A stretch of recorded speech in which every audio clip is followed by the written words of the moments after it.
Welcome in my channel aspirational goals.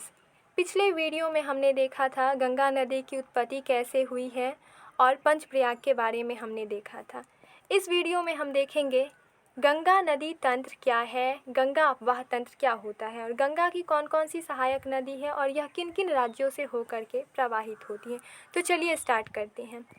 सबसे पहले बद्रीनाथ से अलकनंदा नदी निकलती है और गंगोत्री ग्लेशियर से भागीरथी निकलती है।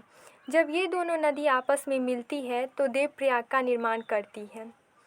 यहीं से गंगा नदी की उत्पत्ति होती है। गंगा की कई सहायक नदियां हैं। कुछ नदी उत्तर से आकर के गंगा में मिलती है और कुछ दक्षिण से मिलती है। उत्तर से प्रवाहित होने वाली नदी को हम राइट बैंक ट्रिब्यूटरीज कहते हैं और दक्षिण से प्रवाहित होने वाली नदी को हम लेफ्ट बैंक ट्रिब्यूटरीज कहते हैं। चूँकि गंगा नदी दाहिनी ओर से बाईं ओर प्रवाहित होती है, इसीलिए उत्तर से आने वाली नदी को हम राइट बैंक ट्रिब्यूटरीज कहते हैं। उत्तराखंड से रामगंगा नदी निकलती है जो कन्नौज के समीप आकर के गंगा नदी में मिल जाती है। वहीं दक्षिण से यमुनोत्री ग्लेशियर से यमुना नदी निकलती है। यमुना की कई सहायक नदियां हैं, चंबल, बेतवा, केन, जो यमुना की सहायक नदी है और यमुना इन नदियों को लेकर के गंगा में उत्तर प्रदेश के प्रयागराज में मिल जाती है। इसके अलावा गोमती नदी जो उत्तर प्रदेश के फुलहर झील से निकलती है और यह गाजीपुर के समीप आकर के गंगा में मिल जाती है। बिहार में प्रवाहित होने वाली नदी कर्मनासा नदी जो यूपी और बिहार के बीच बाउंड्री बनाती है। इसके अलावा सोन जो अमरकंटक पहाड़ी से निकलती है, पुनपुन, फल्गु, क्वील, क्यूल जो गंगा की सहायक नदियां हैं।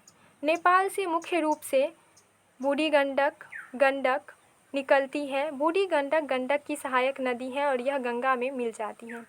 इसके अलावा कोसी की सहायक नदी कमला जो दोनों मिल करके गंगा में मिल जाती है। दाहिनी ओर से प्रवाहित होने वाली अंतिम नदी अलकनंदा है जो आकर के गंगा में मिल जाती है। जब गंगा इन नदियों को लेकर के आगे बढ़ती है तो इसकी शाखाएं दो भागों में वितरित हो जाती है। एक शाखा पश्चिम बंगाल होते हुए बांग्लादेश चली जाती है और दूसरी शाखा पश्चिम बंगाल की ओर मुड़ जाती है, जिसे हुगली नाम से जाना जाता है। जब ये नदी पश्चिम बंगाल होते हुए बांग्लादेश जाती है और बांग्लादेश में यह ब्रह्मपुत्रा नदी इसमें आकर के मिल जाती है। जब ब्रह्मपुत्रा इस नदी में मिलती है तो इसे मेघना के नाम से जाना जाता है और यह बे ऑफ बंगाल में जाकर के गिर जाती है और यह सुंदरवन डेल्टा, जब बंगाल की खाड़ी में ये नदी गिरती है तो सुंदरवन डेल्टा का निर्माण करती है। गंगा रिवर से रिलेटेड कुछ इम्पॉर्टेंट फैक्ट्स हैं। गंगा नदी की लंबाई 2525 किलोमीटर है। यह भारत की सबसे लंबी नदी है और यह राष्ट्रीय नदी भी है। गंगा नदी में पाई जाने वाली डॉल्फिन गंगैटिक डॉल्फिन को 2009 में जलीय जीव घोषित किया गया था। गंगा नदी हरिद्वार में मैदानी भाग में प्रवेश करती है।